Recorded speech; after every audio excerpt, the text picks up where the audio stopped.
Palabra y vida. Con el padre Manuel Horta, desde Sevilla.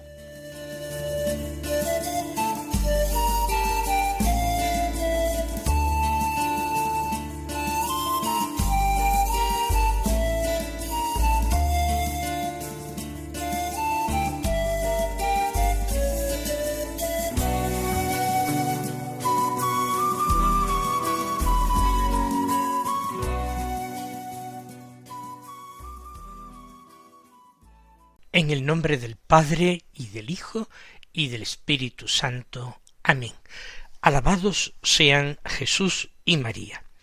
Muy buenos días, queridos amigos, oyentes de Radio María y seguidores del programa Palabra y Vida. Hoy es, o debería ser, el jueves de la 18ª semana del tiempo ordinario. Pero, al igual que ayer, hoy, 10 de agosto, la Iglesia celebra la fiesta de un mártir, que tiene categoría litúrgica de fiesta, no simplemente de memoria, no, es una fiesta, por tanto, de nuevo, como ayer, lecturas propias. Ayer era un santo, o mejor dicho, una santa, ya del siglo XX, como es Santa Teresa Benedicta de la Cruz. Hoy, un santo, pero un santo del siglo III, San Lorenzo, uno de los santos mártires de Roma más populares, cuyo culto se difundió en toda la Iglesia con mayor rapidez. Sabemos de Lorenzo que era diácono de la Iglesia de Roma y administrador de los bienes de la Iglesia para la atención de los pobres, un ministerio muy propio de los diáconos. Murió en la persecución del emperador Valeriano. Se acordarán ustedes que el pasado día 7 nosotros celebrábamos la memoria del Papa Sixto II y sus compañeros. Sus compañeros fueron 4 diáconos de Roma que murieron junto con el Papa cuando éste celebraba misa en las catacumbas de San Calixto. Pues bien, estos que celebramos el día 7 de agosto, en realidad fueron martirizados el día 6. Pero como el día 6 es la transfiguración del Señor, la fiesta se desplaza al 7. San Lorenzo fue martirizado en Roma solo 4 días después que ellos. Ellos lo fueron el 6 de agosto, San Lorenzo el 10 de agosto del año 258. Otro diácono, el 5º de la Iglesia de Roma, que pereció en esta persecución. Su valentía al ser torturado en una parrilla en la que se dispuso que fuera asado como carne hasta morir, su valentía llamó la atención y conmovió profundamente la fe de aquella Iglesia de Roma y se propagó rapidísimamente por todos los lugares donde había cristianos. El emperador Constantino el Grande, el hijo de Santa Elena, erigió una basílica en el lugar donde se encontraba el sepulcro del mártir, en el llamado Campo Verano. Vamos nosotros a escuchar la palabra de Dios. De nuevo, no nos encontramos una lectura continuada, sino lecturas propias. La primera de la segunda carta del apóstol San Pablo a los Corintios, del capítulo 9, los versículos 6 al 10, que dicen así: Hermanos, el que siembra tacañamente, tacañamente cosechará. El que siembra abundantemente, abundantemente cosechará. Cada uno dé como le dicte su corazón, no a disgusto ni a la fuerza, pues Dios ama al que da con alegría. Y Dios tiene poder para colmaros de toda clase de dones, de modo que teniendo lo suficiente siempre y en todo, os sobre para toda clase de obras buenas. Como está escrito, repartió abundantemente a los pobres, su justicia permanece eternamente. El que proporciona semilla al que siembra y pan para comer, proporcionará y multiplicará vuestra semilla y aumentará los frutos de vuestra justicia. San Pablo está utilizando en este texto de su segunda carta a los Corintios una comparación sacada de la agricultura. Es algo bien sencillo. Él dice: el que siembra tacañamente, tacañamente cosechará. Sabemos que para plantar un campo no se pueden ir echando las semillitas de una en el surco, con miedo a que alguna se desperdicie o no llegue a fructificar. Así no se puede sembrar un gran campo. Es preciso sembrar con generosidad, derramando con abundancia la simiente en el campo. Sólo de esta manera se alcanzará una gran cosecha. Ciertamente, no tiene que dar pena de que una parte considerable de esta semilla se pierda. Recuerden la parábola de nuestro Señor Jesucristo, la parábola del sembrador. Sí, él sabe que en el campo hay caminos por donde transitan las personas. La semilla puede ser pisada, pero además el firme del camino es duro. La semilla no encuentra el abrigo de un surco y vienen los pájaros y se las comen. En otros lugares del campo hay piedras y tampoco pueden echar hondas raíces la planta que brote de la semilla.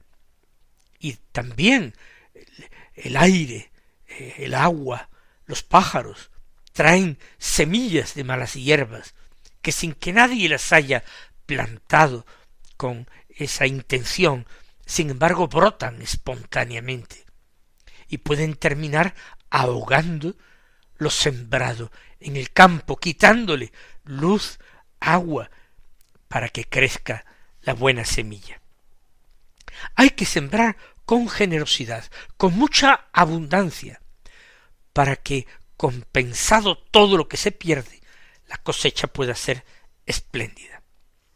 Esta comparación sacada de la agricultura le vale a San Pablo para hablar de la manera en que nosotros igualmente actuamos con nuestros bienes, con todas nuestras riquezas. Para el sembrador, la semilla es su riqueza. La semilla la puede tener almacenada en un silo, en un granero. Podría con esa semilla alimentarse, podría molerla en el molino, convertirla en harina y con la harina amasar panes. Pero él se arriesga a arrojarla a la tierra, perdiendo un control sobre esa semilla, porque no sabe dónde está cada una de las semillas que ha caído en tierra, no sabe cuántas terminarán brotando, y tantas, por distintos motivos, o no brotarán, o su brotar se verá interrumpido por factores negativos. Pues bien, en nuestra vida hemos de sembrar.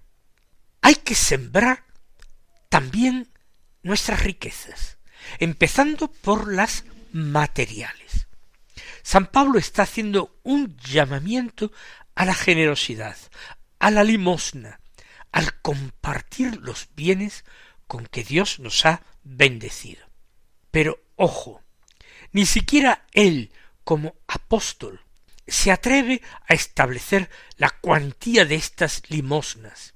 En Israel estaba la ley del diezmo, pero San Pablo, a los que creen en Jesús, no les impone nada específico, que cada uno dé, dice, según le dicte su corazón.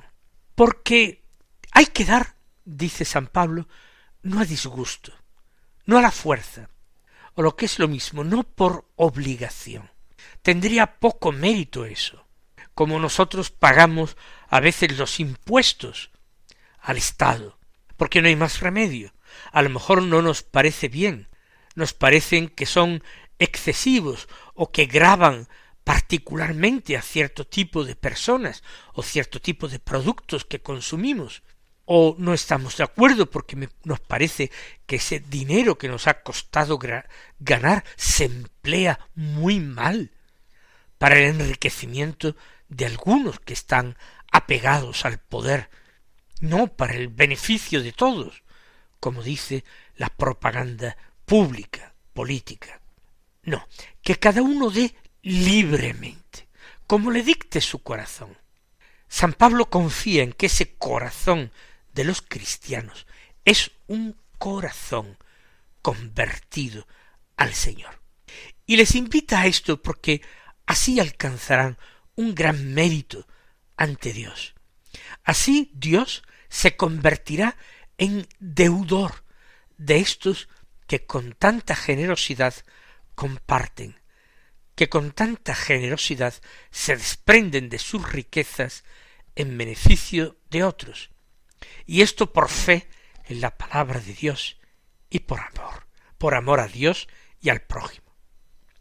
Que cada uno dé como le dicte su corazón, no a la fuerza, porque Dios ama al que da con alegría. Dios no hace otra cosa que dar. Él da y se da, total, completamente y continuamente.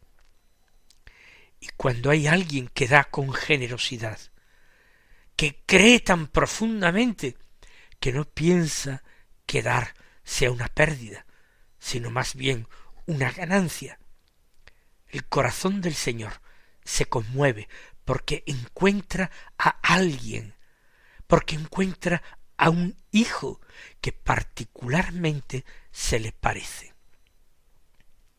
Dios ama al que da con alegría. Y sigue diciendo el apóstol, Dios tiene poder para colmaros con toda clase de dones. Esto ya lo sabemos.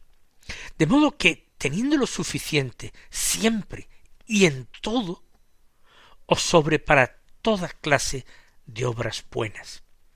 No hay que tener miedo a empobrecerse. Entramos en los cálculos de Dios, en el designio de Dios providente. Él puede y quiere colmaros de toda clase de dones, de toda clase, dones espirituales, sí, pero también dones materiales. Por eso dice, de modo que teniendo lo suficiente siempre y en todo, en lo espiritual y en lo material, insisto, y siempre, os sobre para toda clase de obras buenas. Por eso Dios nos da con tanta abundancia, no ya para que tengamos una vida más fácil, más cómoda, o para que cultivemos con mayor cuidado nuestro egoísmo, no, sino que os da lo suficiente y más y en todo para que os sobre para toda clase de obras buenas. Y cita la Escritura como está escrito, repartió abundantemente a los pobres, su justicia permanece eternamente. Y hace un llamamiento a partir de la fe a todos los cristianos de Corinto. El que proporciona semilla al que siembra y pan para comer, es decir, Dios, proporcionará y multiplicará vuestra semilla. También vuestra semilla, para que sembréis con abundancia, no tacañamente. Y ese Dios aumentará también los frutos de vuestra justicia. Y cuando habla de justicia, la Escritura está hablando de santidad, de amistad, de unión con Dios. Pues Él proporcionará todo lo necesario para vosotros y para que compartáis. Multiplicará vuestra semilla y aumentará los frutos de vuestra justicia, es decir, os unirá más a Él mismo. Vamos nosotros a escuchar con seriedad y responsabilidad esta palabra de Dios. Vamos a tomarla en serio, vamos a abrir nuestro corazón a Dios y al prójimo, vamos a abrir también nuestros brazos y nuestras manos para abrazar y para dar a todos los que necesiten de nuestro afecto o de nuestros bienes.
Escuchemos ahora el Santo Evangelio, que en esta ocasión, en que no tenemos lectura continuada, es de San Juan, del capítulo 12, los versículos 24 al 26, que dicen así: En aquel tiempo dijo Jesús a sus discípulos: en verdad os digo, si el grano de trigo no cae en tierra y muere, queda infecundo, pero si muere, da mucho fruto. El que se ama a sí mismo se pierde, y el que se aborrece a sí mismo en este mundo se guardará para la vida eterna. El que quiera servirme, que me siga, y donde esté yo, allí también estará mi servidor. A quien me sirva, el Padre lo honrará. Vemos que el autor del leccionario de la misa para la fiesta de este santo mártir ha puesto en relación la carta segunda de San Pablo a los Corintios con el Evangelio de San Juan. Ahí también esta comparación de quien siembra, de quien arroja el grano de trigo en tierra, aunque el Señor en el cuarto Evangelio incide en algún aspecto concreto de esta siembra, que es en la que nos vamos a fijar.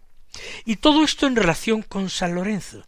Sí, él, en primer lugar, como diácono de la Iglesia, administraba los bienes y se encargaba de la atención de los pobres, de dar con generosidad lo que la Iglesia consideraba pues unos bienes materiales con que el Señor la había regalado.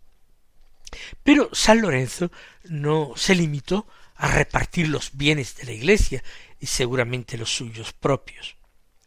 Él derramó sobre toda la Iglesia también su sangre fecundísima, que resultó a su vez otra semilla de nuevos cristianos.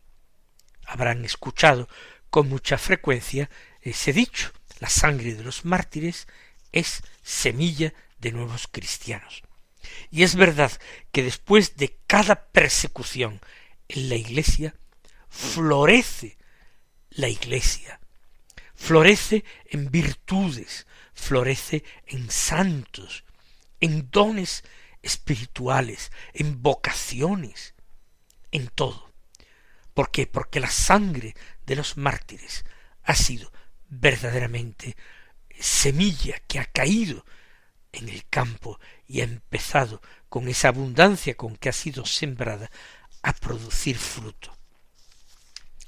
Pues bien, Jesús compara la vida del discípulo a la semilla que cae en tierra. ¿Y por qué lo hace? Porque su propia vida, la de Jesús, puede entenderse y explicarse perfectamente a partir de esta misma comparación. Si el grano de trigo no cae en tierra y muere, queda infecundo. Ya hemos dicho, si el grano de trigo permanece en el granero, pues simplemente alimenta brevísimamente a su propietario. Brevísimamente porque un grano de trigo es incapaz de saciar el hambre de un hombre. Sin embargo, un solo grano de trigo es capaz de producir una espiga y en la espiga 100 granos más. Por tanto, el grano de trigo debe caer en tierra. Pero Jesús añade, y muere. Nosotros sabemos que la semilla sembrada no muere, desaparece como tal semilla, porque germina. Y el resto termina pudriéndose en la tierra y convirtiéndose incluso en abono de la planta a la que la semilla da origen. Por tanto, la semilla en sí no muere. Pero Jesús sí está poniendo esa comparación sacada de la observación común. La semilla desaparece. De nuevo, para él redimir a los hombres, necesitaba entregar su vida y entregarla de una forma cruenta, aceptando la muerte, en obediencia al designio de Dios. La semilla, si no muere, si se queda indefinidamente en el silo, en el granero, termina estropeándose y resulta infecunda, pero muriendo en la tierra, en el surco, da mucho fruto. Y Jesús establece la comparación. De la misma manera, el que se ama mucho a sí mismo, ese termina perdiéndose. Es una vida estéril, egoísta. En cambio, el que se aborrece a sí mismo, es decir, el que no considera que lo más importante es salvarse a sí mismo, su comodidad, su vida, ese se guardará para la vida eterna. Se guardará, en definitiva es Dios quien guarda esa vida para la vida eterna. Pero el hombre prudente que actúa así, el hombre de fe que actúa así, se está guardando para la vida eterna. Porque el que quiera servirme, termina diciendo Jesús, tiene que seguirme. Servir a Jesús es seguirle también en su aventura humana, en un camino que pasa necesariamente por la pasión y la muerte para culminar en la resurrección. Por eso promete el Señor, y donde esté yo, el que me sigue para servirme, donde esté yo, allí también estará mi servidor, y a quien me sirva el Padre lo honrará. Mis queridos hermanos, que el Señor os colme de sus bendiciones, y esta mañana, si Dios quiere.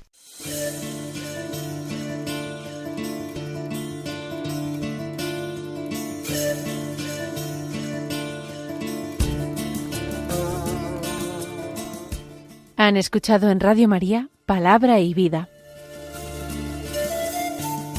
un programa que dirige el Padre Manuel Horta.